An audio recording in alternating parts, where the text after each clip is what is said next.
All right, can you guys hear us? This is Maggie Ferris. I can hear you. Okay, great. Yes, I can hear you too. Perfect. Okay, well, welcome everybody. I think we may have had a little technical difficulties for some people. This webinar is being recorded and we'll share it for everyone to review it if they want to or if they missed the meeting. And we'll make sure to figure out what went wrong too, why people were not getting in. Yeah. We're going to begin with land acknowledgement and invite you for a time of physical and mental quiet as we recognize that the land that we are on here at our offices and perhaps where you are is land that was originally Anishinaabe Aking, and it was home to the Anishinaabe, the original stewards of this territory. It was taken through settler colonialism, and we and all our allies are committed to uplifting the name of these lands and the community members from these nations who reside alongside of us, and of being allies in respecting this land as sacred. We'll take a moment of silence while we recognize that.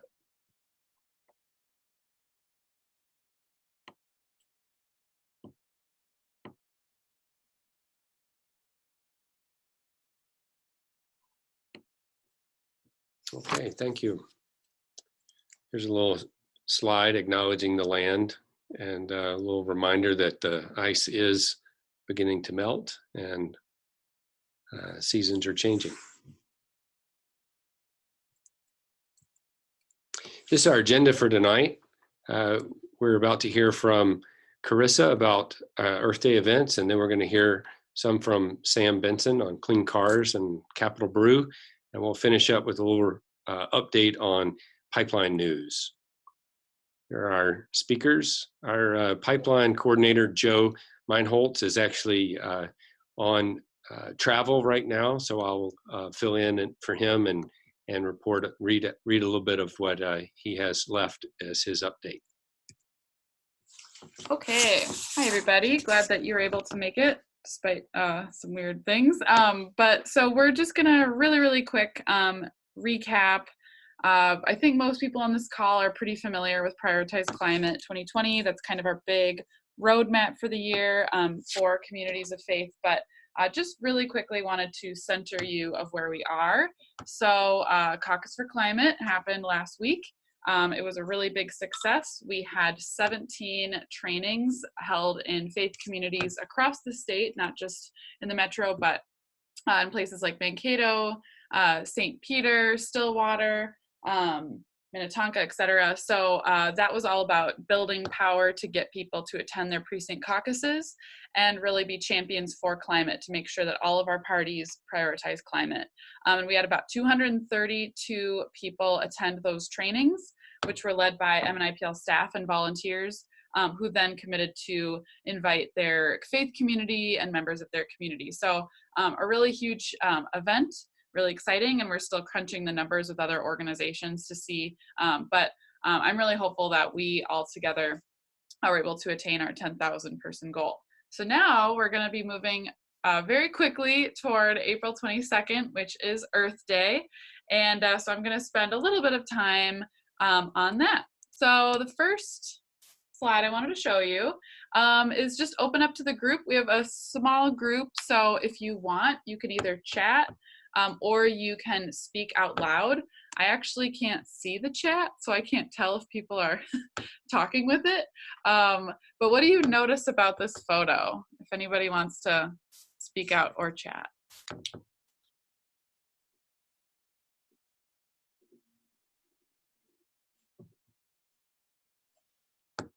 Well, I can tell you what. Oh, hello. Maybe I thought someone was going to speak, maybe not. All students? Yeah, I was going to say it's all children. The children. With actions to take. Nice. Yes, that's very true. And this, as you can tell, it's a little older. This is actually from 1970. This is from the first Earth Day. And you might be able to tell in the background, these students are part of a huge march, actually a strike. And I really like seeing their signs, like some good retro messages. Confess our world is a mess. America the beautiful, question mark. It just reminds me of a lot of our student strikers now who are rising up and demanding climate action. So now take a look at this. This is from the New York Times. It shows that millions of people across the world or across the country participated in this first Earth Day. So I want to open up this time of kind of talking about what's brewing at MNIPL by actually reading a short kind of essay from Dennis Hayes, who was the national coordinator of the first Earth Day in 1970. So if you want to kind of imagine yourself there 50 years ago, as I read this. On Wednesday, April 22nd, 1970, I rolled off my mattress in my shared basement hovel at 4 a.m. and walked a couple of miles down Connecticut Avenue in Washington, D.C. to a dim circle of light on the National Mall. There, I joined a group of Indigenous leaders who welcomed the rising sun with chants and dances. I had high hopes for the day, the first Earth Day. Organizers had sweeping demands for breathable air and clean rivers, as well as banning DDT, halting offshore drilling, saving the whales, and removing lead from paint and gasoline. I thought we would score some victories, but I never dreamed how fundamentally Earth Day would alter the political, cultural, and economic landscape. He goes on to kind of talk about his crazy day. He went to the New York protests where there were 100,000 people estimated.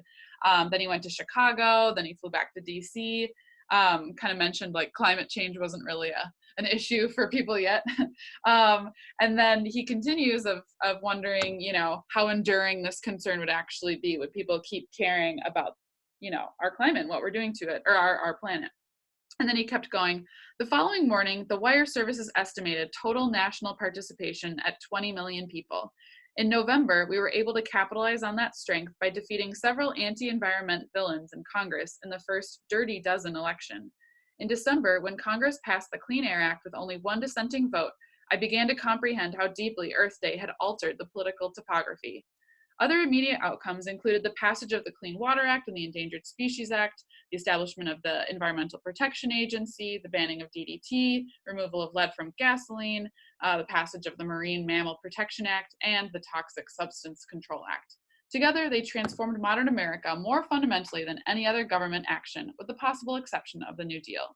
Today, the need for a similar transformation is dire. So that just kind of sets the stage for what was going on 50 years ago. Is anyone on the call, was anyone actually involved in the first Earth Day? I was not.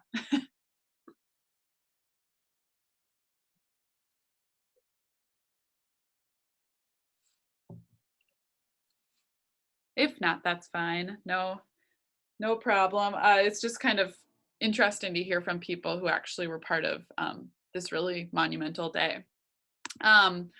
But here we are, you know, we're in 2020. We have this climate crisis that we know is threatening the world that we love and the people we love. And so we're really excited to be taking big action for Earth Day. So really quick, if you want to see more right away, you can go to our website, and we just shared a little screenshot of, you go to take action, and below there's Earth Day 2020. So it's got its own kind of section to look at, and that's going to be updated. I updated it a little bit today, and it's going to be continually updated. But here is kind of our big invitation. So I know it's a lot of information, and I'm going to try to break it down for you step by step. But this is specifically for the metro area, for how MNIPL is taking action. We also have a team that's working in Duluth, as you'll see in a little bit, for Earth Day specifically. And as you can see, other parts of our invitations apply to the entire state, but some parts of this might, you know, if you live in Greater Minnesota, that's awesome. We really want you to come participate, but you might find that you want to have your own Earth Day experience in your own area. So if you go to the first bullet point, I'm kind of pointing to it right here, you can see our what we've been working on is with about 20, 25 other climate and environmental organizations for the past few months. We've been working to try to determine a shared plan, since we all know that we really think it's important to be replicating the type of, grassroots movement, people on the streets as 50 years ago, which, as you heard, made a huge impact.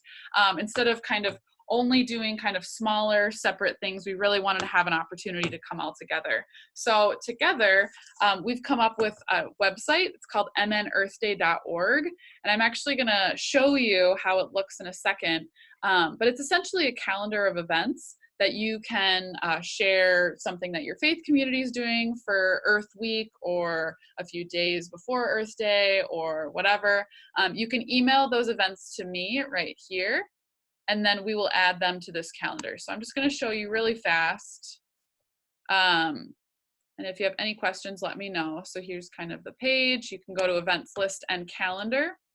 And it's not going to be successful unless we add things. So what I would recommend, you can look at the list, you can look at the month, then you'd want to go up to April, and then you're going to be able to see events going on.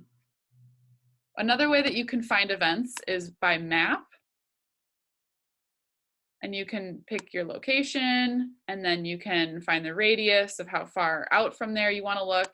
The only problem is that this does not show when an event is happening. Like this is April 18th. This is April 25th. So it's not a perfect resource, but it is a great way to capture all the awesome things that we're all doing across the state. I'm going to get back into here. Okay. The other big invitation is that we are building an Earth Day toolkit to help you engage your faith community. And again, I'm going to be, kind of bear with me because I'm going to be kind of explaining our big plan. But here is the link for this toolkit. And again, we will send this after the meeting along with the recording, so you don't have to worry about copying it down or anything like that. And it is definitely in progress. It's not done by any point, and all the parts that are kind of in process and things are going to be added and details are going to be added are in yellow, so it's really easy to see, like, oh, there's going to be more information coming. But this toolkit is going to have really helpful information about first how to try to have an Earth or creation care focus in worship the weekend before Earth Day. That would be April 17th through 19th, whenever you have your service or gathering. And the reason why, as you're going to see, is there's a lot that your faith community can do together to gear up for Earth Day.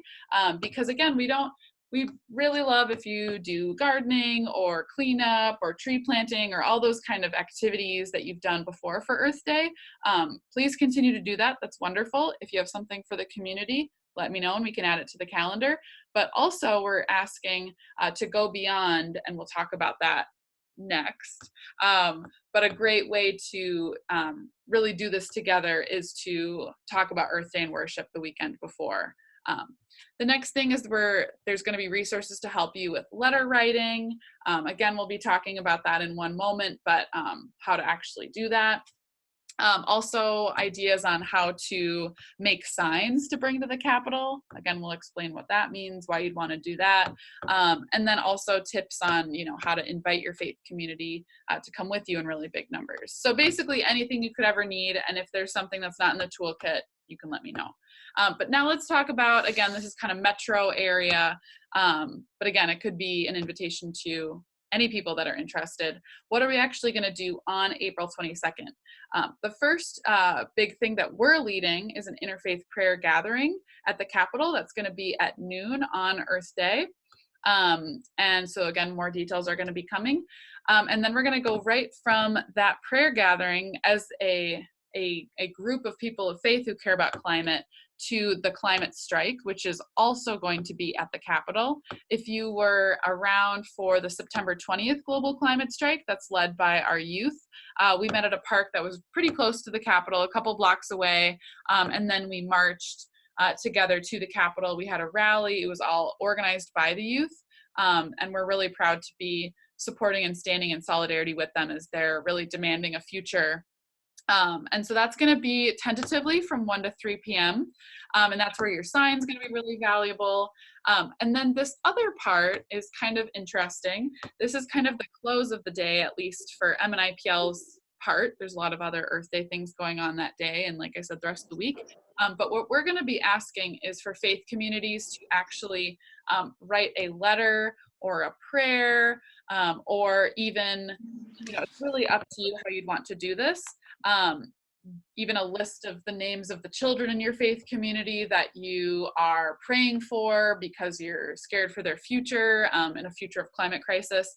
And then you're going to have this letter or prayer signed by members of your faith community, as many people as possible. So it's kind of like a petition, but it's more personal and hopefully more prayer filled. And then you're going to drop off that letter, prayer, whatever, to your legislator at the Capitol, since we're already there, and it's a really powerful opportunity to either drop it off or actually set up a meeting with them. And again, all of that information is in the toolkit if you've never met with your legislator before. And all the details again are in that toolkit. So if you're like, I don't know what letter I should write or what prayer I should write, that's all going to be in there. And it's going to be, again, we're going to be adding things continually. And if you do have a prayer, that could be a great thing to read at the prayer gathering if you are interested. So the last kind of big Earth Day invitation at the moment is actually to join an Earth Day planning team. Oops, as you can see, I said team twice. And that's because there's a lot to do in a really short amount of time. There's a lot of people to invite and sample letters to write and prayer gathering to coordinate and all that. So if you're interested, we'd love to have you join the team. There's actually a link that we'll send tomorrow just to say that you're interested, but it's going to be Thursdays from next Thursday, so not this one, until, right before Earth Day, just from 1 to 2:30. There's a Zoom call that you can do, or if you can come in person, that's great. And if you would be interested in joining the team, but you can't do 1 to 2:30, let me know as well. You can, again, email me, and my email's right here, because we want to have a team that actually works. So hopefully that makes sense. And again, we'll take questions at the end, but we'll keep coming along. I just wanted to point out this lovely slide, because you might think, why bring a slide or why bring a sign to the strike? Why does it matter? Or why show that I'm a person of faith? And this in September at the climate strike, we had kind of impromptu, it wasn't really a prayer gathering, but a chance to take a photo together and do a really brief prayer. But again, you can write in the chat, I can't see it, or you can say out loud. Do you notice any signs from a faith community or any things that people are wearing to show that they're a person of faith?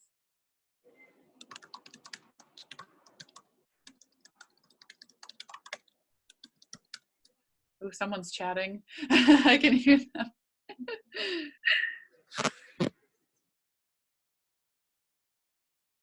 All right, great. Well, I can't tell what you said, but hopefully it's great. But I just noticed I'm using my mouse. We have a collar, we have a stole, we have this sign over here. This is actually a big one. It's kind of hidden.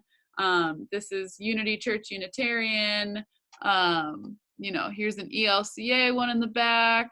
There's something about obligation to creation, interfaith creation cares here. So a lot's going on, and we're sending a really, really strong message. As people of faith, we are united in caring for creation and standing up for our future. So again, that's why it's really great to, as a community, make a sign. So I have one last thing I'm going to read before I'm done. And then I think maybe we could do questions now. If you have any Earth Day questions, I'll take down while it's kind of fresh. So as I read this, just think about, are there any things that are really interesting to you or that you're confused about or curious about? So this is from Robin Wall Kimmerer. She said, I fear that the fierce energy of the first Earth Day has softened into a green complacency. If we just recycle more and buy green products, all will be well. Or we've adopted the counter-narrative that we are powerless to change the fearsome trajectory. Neither story will save us. There was a time, before we knew better, when we trusted that incremental ecological action would propel the collective shifts that we need. The problem is, we don't have time. Earth Day as usual, a polite exercise of stewardship, is a wholly inadequate considering the scope and urgency of the climate emergency. This Earth Day, I want to join my students and millions more in the streets again, marching to show our outpouring of love for the earth, our grief for what has been lost, our defense of what remains, our defiance of corporate greed, and then we'll take up our shovels and get to work, planting the world we want and singing as we go. And this wasn't a necessarily religious person who wrote this, but I really liked the end of, actually taking up our shovels and getting to work together and planting the world we want and singing together. So let me know in the, maybe not in the chat since I can't read it, if you have any questions or things that stood out to you from our kind of Earth Day thoughts.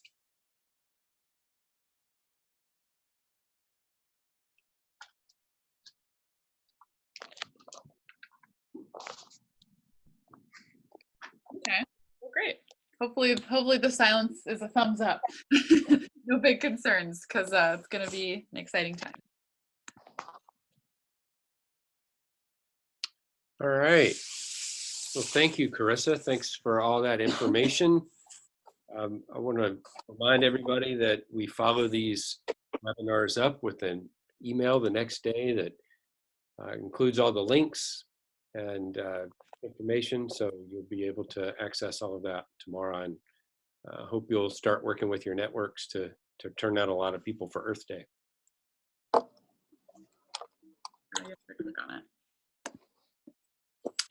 Okay, next we are hearing from Sam Benson with our Clean Cars and Capital Brew. Take it away, Sam. Yeah, I'm glad to be on with all you. So yeah, I wanted to give a couple updates on some of our policy work that's been going on recently, and some ways for all of you to get involved. So as many of you know, the legislative session is well underway. Its legislative session is much like those of you who are following last legislative session. There's some positive and some negative. We have a split legislature with Republicans controlling the Senate, Democrats controlling the House, which means it's unlikely any really ambitious climate legislation is likely to get passed, but there is a chance for some smaller measures that might make it through. We've been tracking, there's energy legislation introduced in both the House and Senate, and some really positive measures that have come out of the House that we're going to continue to follow throughout the session. Throughout the session, there are going to be opportunities for testifying, and we've had some people testify already, I think including Lee Schaefer, who I see on the call here, got to testify in support of a House initiative to kind of give one-time climate funding for a number of initiatives, including energy efficiency and solar on schools and electric school buses. So that's a piece of legislation we're excited about. I'm going to continue to support. What I'm going to do is I'm going to put in the chat a link to a Google form we've put together that allows people to sign up to testify. And so this creates a list of folks who, when we have testifying opportunities come up, that I'll reach out to based off your interests and availability. So if you think testifying at the Capitol is something that you have interest in doing, feel free to fill that out, and when opportunities arise, I'll reach out to you. Does anyone have any questions about that? You can say it out loud or put it in the chat. I'm looking at the chat now, so.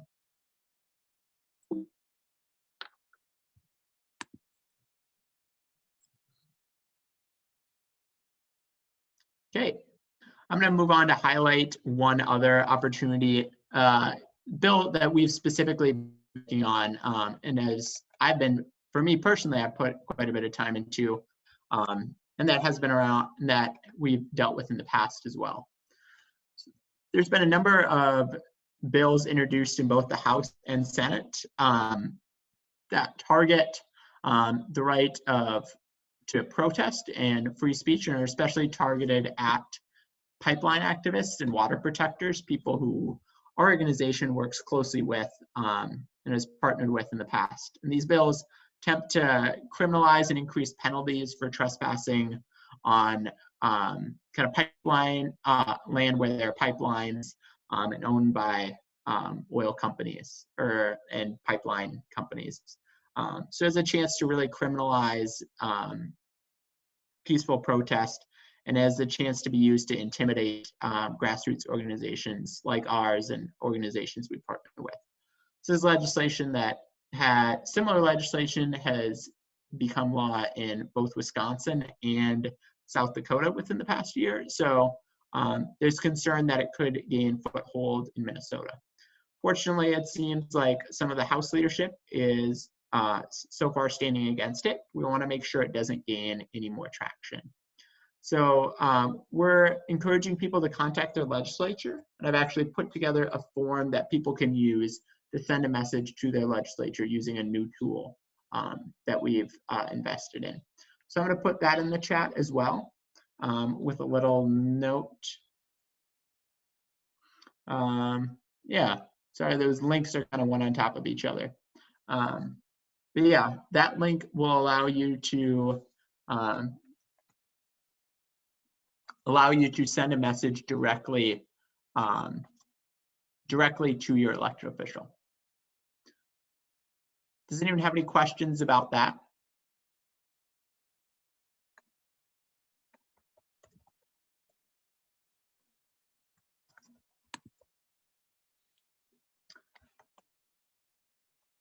Okay, our next big initiative that we're going to be working on, especially probably later this spring, is one that we've been working on for a number of months. That's the Clean Cars Initiative. As a refresher, Governor Walz introduced legislation or introduced administrative rule this fall that would increase vehicle emission standards and require auto dealers to offer more electric vehicle options to consumers. It's based off similar rules that were implemented in Colorado and California. And currently the pollution, and there's public hearings last fall that some of you might have attended that went very positively and had good feedback from people across the state who spoke out in support of this proposed rule. Currently the Pollution Control Agency is writing the rule and coming up with a formal language that will be part of it. And then this spring that rule will be announced and released and published.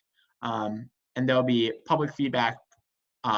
There'll be a public comment period and probably hearings, various hearings throughout the state in regards to that rule.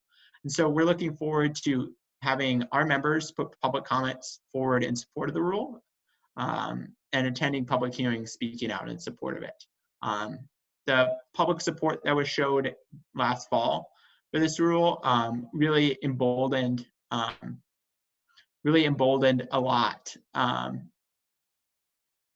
lot of people to take, really emboldened the governor to create a climate subcabinet and really showed kind of the statewide support for climate action. So we're looking forward to more action on climate change. Chris, do you want to maybe explain your comment in the chat? I'm having a little bit of trouble understanding what exactly your issue with the link is.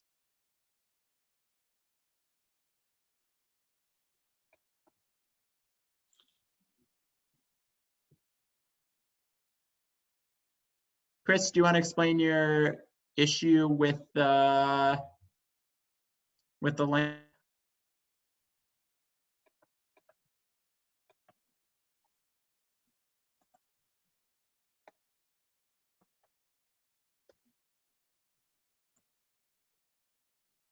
Oh, There, try that link.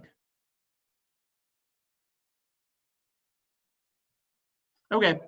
So yeah, the Clean Cars Rule is expected to be published sometime after March 26th, I believe, is the latest we've heard. So public hearings will start sometime after then. So stay with us, and we'll be contacting folks with opportunities to testify and submit written comments once the rule is published.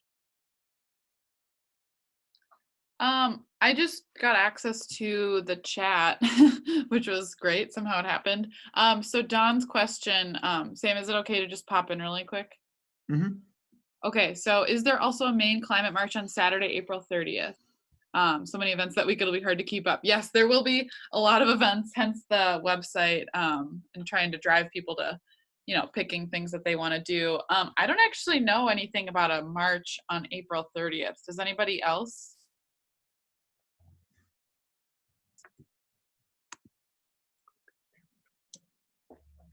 Maybe, actually, could it be April 25th, you mean, Don? It doesn't seem April 30th exists. Yes, it would have been the 25th. That's my error. Yes, there actually is a big, yeah, and that's exactly why we encourage people to use the website, because there is a big kind of gathering, Stand Up for Future, I believe. And as I understand it, it's at the Capitol, and it's like a big concert and kind of celebration and bringing people together of really, so not just kind of protesting something, but like celebrating this planet and each other, and remembering why we care about climate justice. And we're definitely in support of it. We definitely want people to go. We want people to go to all these really great Earth Day events. We just wanted to really pick one thing, like if you encourage your faith community to go to some kind of mass action, we hope that it is the climate strike on Wednesday, on Earth Day. And I guess I can talk on that really, really briefly. Because you might think like, oh, I'd rather go to a concert on a Saturday. Like that sounds easier and fits in my schedule more. And none of these things are things that you have to do as you're thinking about your own faith community, your own schedule. However, I will say that, people around the world are going to be striking and on the streets on Earth Day on the 22nd. That's kind of the agreed upon date. And part of the rationale of having a strike in the middle of the day is because it is disruptive and people are leaving their jobs and people are, they're out and about and they're able to see all these people who are taking time off of their work or school and really trying to stop business as usual for climate action. So if you are kind of hesitant and maybe you can only come to the strike later in the day or come for your lunch hour during the prayer gathering, whatever works for you is awesome, but we're really hoping to have as many people as possible on Wednesday for kind of 12 to 3, because again, the more people, the more powerful our message is. So again, hopefully that makes sense a little bit. And yes, if you hear about things going on, please email me so we can get them onto that website and have people start using it to see what's going on. So hopefully that helps. Great. Thanks a lot, Krista. Sam, was there anything else you wanted to add? No, I think that pretty much wraps it up. And like I said, if you're interested in testifying, check out that Google form. And then, yeah, you can use the congressweb.com form link to send a comment to your elected official, to your state reps and senators about the protest bill, encouraging them to oppose that. So if you have any questions, I'll throw my email in the chat. You can reach out to me as well. My email is, on the screen currently as well. I'll just add about the clean cars. There are a lot of opportunities for testifying at public hearings, writing letters to the editor, or even creating visual content for our social media platforms as well. So if that's something you're interested in, or if you're interested, this is an issue that you're passionate about, electric vehicles and clean transportation, happy to connect with you. So thanks. All right. Thank you so much, Sam.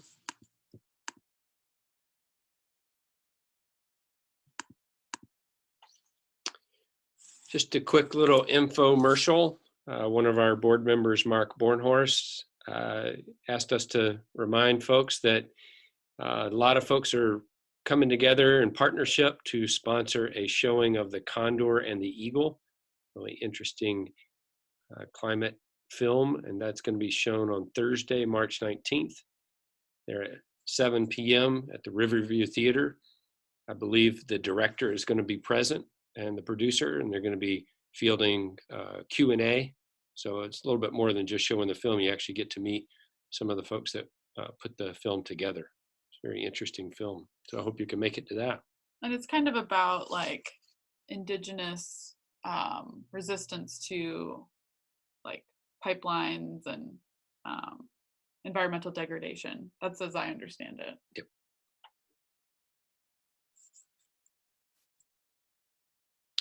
Okay, this is Buff, and I'm gonna just fill in for Joe Meinholz here, our pipeline director, to let you know a few good things that are in the works in Canada, and to remind you about things happening here in Minnesota.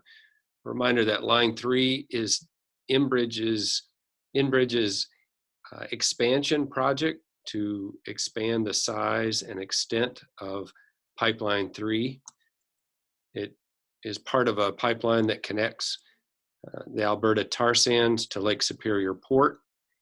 And this map shows in red the indigenous bands, reservations, and lands that it crosses.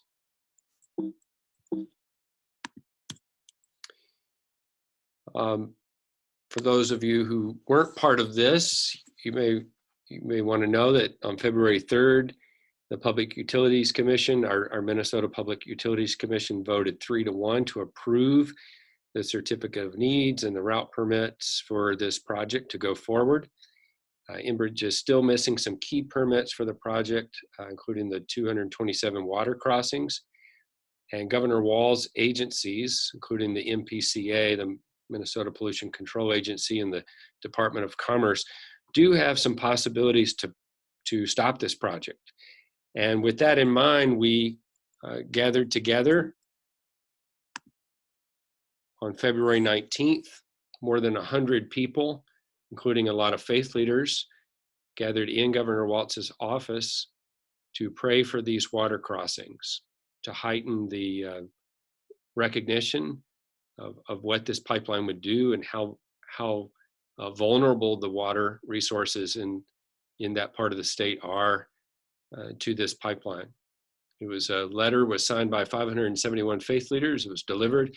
About 6 different faith leaders spoke directly to Governor Walz, and it was a really powerful time. It was a great time to be together. Unfortunately, we didn't get a lot of media coverage on this, and we weren't sure whether this made a big difference at the time. But I think some of the things that have happened in Canada suggest that these type of events are very important and that they accrue over time and that nothing is ever lost in our energy and our work together. And so I want to talk a little bit about that. During the winter, there have been some protests going on in Canada, specifically with a gas pipeline, not with respect to this Enbridge tar sands pipeline, but with a natural gas pipeline in British Columbia. And what does that have to do with the Enbridge pipeline? Well, it's interesting.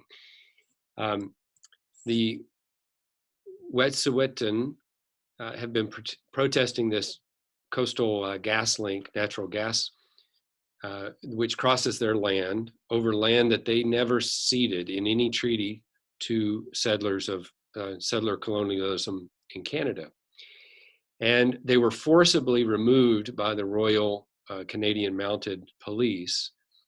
And when that happened, the Mohawk Nation in Canada, in response to their arrest, began shutting down railroad lines across the country. They shut down some really important railroad lines that brought commerce and the economy in Canada to a kind of a grinding halt for almost 2 weeks. There was a particular government or court case that provided some court backing to these protests and the way that these folks stood up, and that was called the Delgamuukw court case. And based on that, you can see this quote here in the Intercept, said the oil and gas industry in particular has expressed concern about their ability to continue to do business in the province, that's British Columbia, absent a clear direction from the government on how it will address the implications of this decision. So how do these actions correspond or have any impact on the Enbridge situation? Well, this appears to be a kind of cascading set of dominoes, a lot of small actions, persistent, consistent actions, building and leading up to larger actions. This is a picture of the aerial photo of what a boreal forest in Canada looks like. And this is a picture of what it looks like when it's strip mine in the tar sands Alberta area. So this is the big mine that we are protesting by trying to shut down Line 3. You can see the devastation there. Well, there's a group that's been part of mining those tar sands. It's called Teck Resources. And Teck Resources has had a project in the works for some time to double the size of that mine. So if you can imagine this mine being doubled in size. And there's a map that kind of shows where that increase would happen. You can see on the right the map that shows the pipeline that would deliver the crude oil mined there in the tar sands across Canada and then eventually across Minnesota to the port at Lake Superior.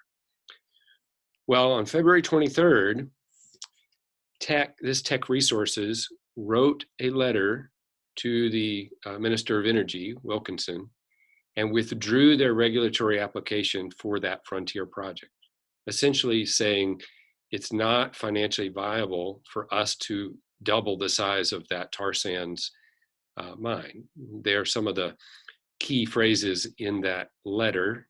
This is just a small excerpt from a much longer letter. You know, things like global capital markets are changing, investors and customers are looking for jurisdictions that have a framework in place that reconciles resource development, essentially mining, and climate change. And they essentially said, you know, basically, this is getting very complicated and we're running into more and more friction and difficulty in doing the extraction that we've always done. And we don't see a constructive path forward for this project. This is an enormous victory.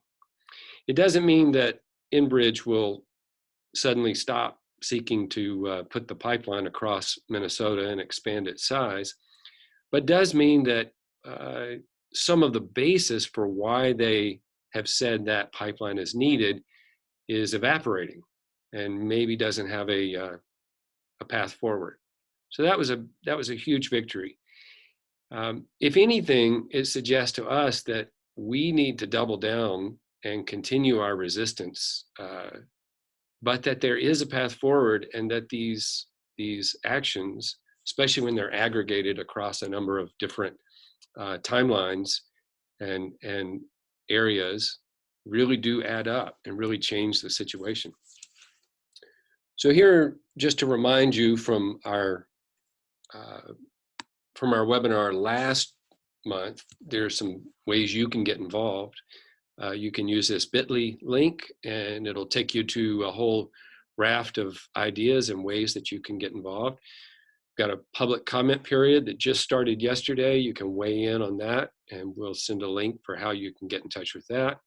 And we've got some public hearings that you can attend in person if you'd like. One on March 17th there in Bemidji and one on March 18th in Grand Rapids. Finally, Joe and others have put together a water protector tour of the Northland country, which will be largely led by Winona LeDuc, who joined us on our webinar call last month. And we'll be doing all kinds of visits all around that area to see the pipe yards and exactly where Line 3 will go. You can see the lands that will actually be affected in some of these 227 if it goes. Water crossings. Yes, let's thank not you. Speak it into existence. That's right. That's right. Thank you, Carissa. That's exactly right. And this is a great way to build connections with other people who are as interested and dedicated as you are about this issue. So It's a great way to build community, great way to see up close and personal what's going on, great way to hear from the leaders, especially the indigenous leaders who are teaching us about treaty rights and treaties and what this threatens to actually to do if it were to come into existence, and why we need to fight it so much. Finally, I'll just remind you, you probably heard it many times, this line has the potential, if it were to go through, to be the equivalent of 50 coal-fired power plants. So that's why this is so important for us to resist and stop. That kind of is the pipeline update. And I'd just like to bring this to a close in this webinar with this little thought. Some of you may be old enough to recognize this picture up on the left, a fellow named Iron Eyes Cody. It's a common photo that was used in the early 1970s to encourage people not to pollute.